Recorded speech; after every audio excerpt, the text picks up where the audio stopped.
All right, so this is where we left off. How do you separate the colors? How do you make the dots?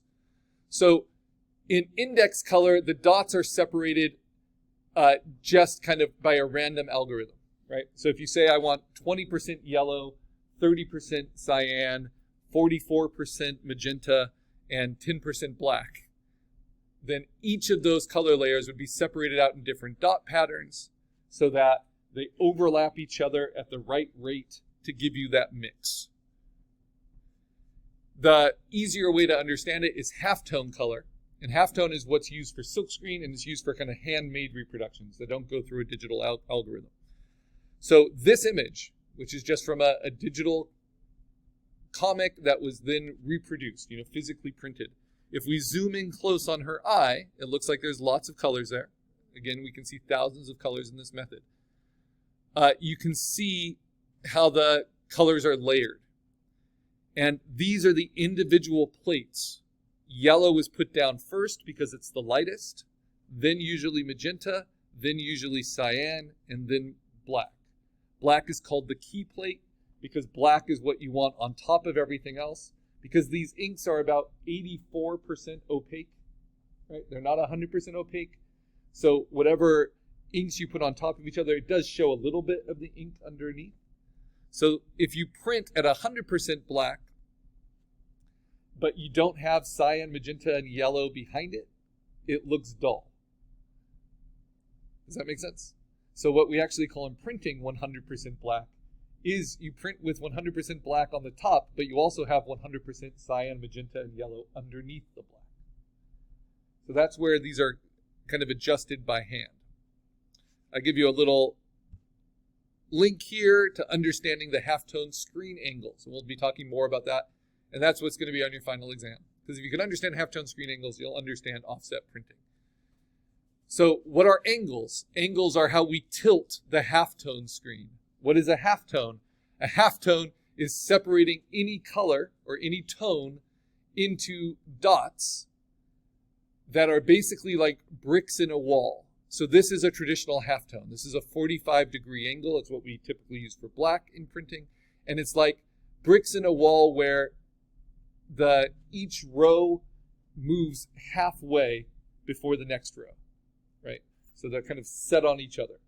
If they're set at 0 degrees or 90 degrees, like yellow traditionally is, then they're just all lined up. But that really slows our eye movement. So we use that for the lightest color because it gets the least attention. So we use 45 degrees for the darkest color. We use 0 or 90 degrees, it's the same thing, for the lightest color. And then the other colors have to fit between them, right? In these angles. So it looks like this. It looks like this. So this is kind of the operational image. Black is always at 45 degrees. Yellow is always at 0 or 90. You can say it either way. And then cyan and magenta have to squeeze between them. And they're 15 degrees off of each other, right? And 30 degrees off of black. So that black kind of has some space to itself. And it gives you what are called Gaussian roses. And there's all kinds of formulations, but that's what gives us the illusion of color. So in my slides, here it is.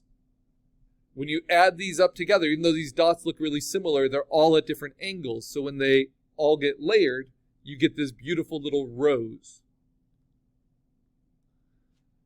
that mixes the colors perfectly. So there are also artists that cheat this. So starting with pop art in the 50s, Robert Lichtenstein, this is one of his paintings, and then digital artists now, they will mix in the halftone as a way of doing kind of a retro version of the color, right? To look like old comics. So here we have a contemporary print of Wonder Woman, again with the primaries. And you'll notice that it's the tone of her skin is actually a pink. It's just a straight pink ink. But on top of the pink ink, they mix a red, which you see here. It's not a magenta mixed with yellow. It's just a red ink, but that's half-toned to create that kind of half-tone effect. Right? in a way it's color separation. It's making a darker pink out of a red and a light pink, but it's not traditional color separation. And then in Into the Spider-Verse and other kind of media that wants to mimic old comics or give you that kind of pop art feel, you'll see halftones used all the time. And you'll see it in a lot of contemporary design. Now, when photographs are printed, like this gray rock, to get the best reproduction, you actually print it in full color. So you can see this little tiny circle there, magnified. It's made up of all 4 inks, right? 3 colored in black on white. Same thing here. So you can see how those little roses can take on a very different flavor depending on the size of the dots. These are all the dots at 100%. Actually, no, they're all at 50% because you can see they're all at a perfect halftone. And so that's what it would look like up close. And you can see how each color gets to show off a little bit. They're not on top of each other. They're not muddy brown. Some other examples. So are comics and manga that are printed Mm-hmm. are just straight black and white? Or are they actually not black? They're like you're saying, combination of everything? Yeah, they're not just black. They're going to be just this one ink run, right? And that allows them, go really back to this, like this, right? It allows them to have tones, or the illusion of tone. And you can break that up in lots of ways. You can do it with lines and hatching. You can do it with dots. You can do it with little stars. And manga often uses those different techniques because they actually do it with just rubbing plates, and then they photograph that. It's all very mechanical. All right. So where does this lead us? Well, we've already finished up to this point with digital coloring, right? With our spot illustrations, with our posters, with our lettering. You know, this is the most we can do, all this stuff. But then the last thing to get it ready for commercial printing is we can separate it into CMYK. And you see how this looks different than this? That's because this has been separated. You can barely see the little dots, but you can see how it changes kind of the character of the color. How the pinks become a little bit more prominent. The yellow becomes a little bit more golden, right? And that's because it's limited in this way. So that's our primer to CMYK color separation. How can we put this into practice? If I open up in Photoshop my finished JPEG of my poster, the one I put into Canvas, I'm going to show you guys how you can make this commercially print ready for an offset press on really, really cheap paper, right? Or for a really cheap silkscreen t-shirt. So right now I'm seeing millions of colors and you can see a lot of detail. But what we can do is we can separate into channels. So not layers, but channels. Channels is how the computer sees this full color image. I'll go ahead and do it this way so you can see it. So in my channels, you'll see that we're in an RGB mode, which means this is using light. And if I have just the blue layer turned on, it's going to look grayscale. That's because computers are binary. So this is showing me how the computer sees the blue light for this image. Where the light is, or where it's black, means the blue is turned off. Where it's light, that means the blue is turned on. If it's bright white, the blue is turned on, the blue light at 100%. If it's dark black, which is only I see kind of in here, then blue light is turned off completely, right? If we add a color to it, so this is now blue and green, it will add back those colors. And you can see that the yellow is created by overlapping blue and green. So if we see a lot of yellow somewhere, right, that's because in the green, there's a lot of white in the crown. That means that the green lights are turned all the way on. And in the blue layer,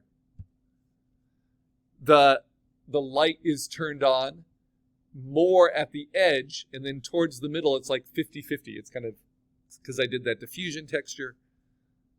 And that's why you get that kind of mix, right? Now, if we add red to it, we get full color. But the red on its own, you'll see, does not have much in the crown. And then the black is just not there as a channel because it's just the absence of light, right? So what we're going to do is we're going to change this to a different mode. We go to image mode and we change it from RGB to CMYK color. And it warns us because not as many colors are possible. So if you look right here, it's kind of the frequency of that light blue. That's brighter in RGB than it is in CMYK. See, everything gets a little duller. But now if we look at channels, we'll see that we now have cyan, magenta, yellow, and black. So the black layer, this is the easiest to understand. Where it's dark, that's where the ink is printed, right? So the darkest parts are going to have the most black. And then if we add yellow to the black, we can see yellow and black mixing. If we add magenta to the black, we can see how the magenta and the black mix. And if we add cyan, we can see how cyan and the black mix. And if we want multiple colors, this would just be how it prints with the magenta and the cyan. This would be just how it prints with the yellow and the magenta, on and on and on. So how can we actually make this print ready? Because right now it's showing us the channels, but it's showing us with grayscale, right? So these pixels are actually lighter pixels than these pixels. So what we would have to do is then isolate it, like the black layer, right? And then say image mode grayscale to discard the other channels. And now we just have gray as a channel. And then we have to say image mode bitmap.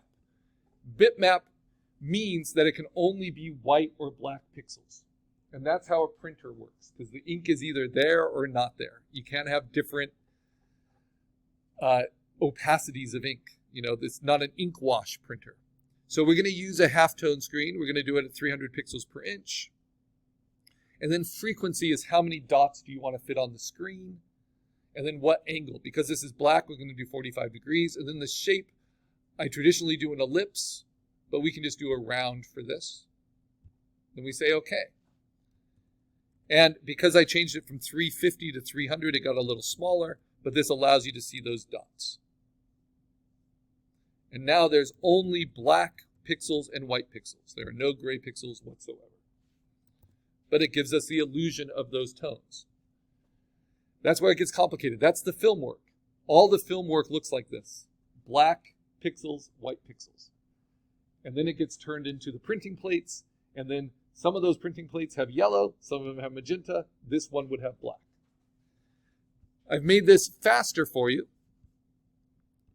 in an action where I've programmed all of that into Photoshop for you, and then all you have to do is load the action. So if you open up your RGB JPEG and you go to Actions, you can just play. I'll show you how to get these. You get them from the Dropbox. Under Karl Color Separations, CMYK Full Run, you click on it like it's a VHS tape you want to put into your VCR, and then you hit the play button. And the reason I say VCR is because you don't want to do this. You don't want to open it up and start playing with the tape, or you'll mess up the action. Right? So then we play it.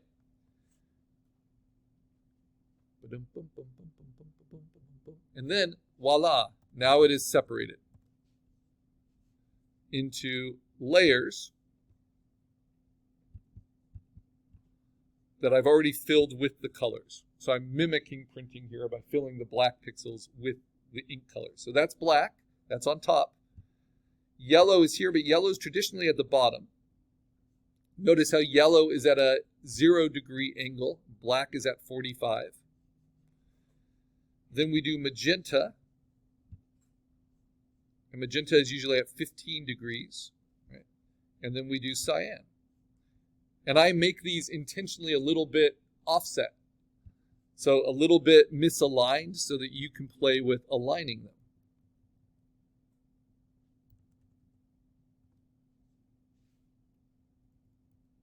because that happens all the time in kind of quick printing, where you get subtle